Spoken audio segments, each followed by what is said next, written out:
బయట ఇప్పుడు ఫ్రెషర్స్‌కి job situation ఎలా ఉందో తెలిసిందే. అందుకే ప్లేస్‌మెంట్స్ గురించి మాట్లాడదామనుకుంటున్నాను. అదే ఫేక్ ప్లేస్‌మెంట్ అనౌన్స్‌మెంట్స్. ఇది నాకు తెలిసిన ఒక స్టోరీ. ఒక ఫేమస్ కాలేజ్.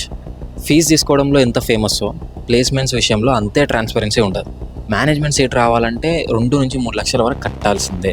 కానీ ఎన్ని జెన్యూన్ ప్లేస్‌మెంట్స్ వస్తాయో ఎవ్వరికీ తెలవదు. అదే కాలేజీలో కొంతమందికి కస్టమర్ సపోర్ట్ రోల్స్‌కి ఆఫర్స్ వచ్చినాయి. సాలరీ ఏమో అరౌండ్ 18K. జాబ్ లొకేషన్ వచ్చేసి అక్కడెక్కడో ఢిల్లీ దగ్గర నోయిడా. ఇక్కడ శాలరీ గుర్తుంచుకోండి, కొద్ది రోజులకే ఒక ఫైనల్ ఇయర్ స్టూడెంట్ ఫోటో పెట్టి 32 LPA ప్యాకేజ్. జాబ్ లొకేషన్ ఏమో జపాన్.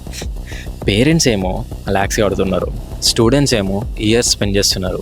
కాలేజెస్ మాత్రం ఒక్క పోస్టర్తో 32 LPA అని పెట్టి అడ్వర్టైజ్ చేస్తున్నాయి. అసలు జాయినింగ్ అయిందా, స్టూడెంట్ నిజంగా ఆ కంపెనీలో పనిచేస్తున్నాడా అని ఎవరు అడగరు. చెప్తున్నా కదా, ప్రతి పెద్ద ప్యాకేజ్ నిజమై ఉండాల్సిన అవసరం లేదు. అందుకని అడ్మిషన్ తీసుకునే ముందు అడగండి, తెలుసుకోండి, వెరిఫై చేయండి, దెన్ మీ పిల్లల్ని జాయిన్ చేపియండి. ఇప్పటిదాకా నా వీడియో చూసిర్రు అంటే మీకు నచ్చిందని అర్థం.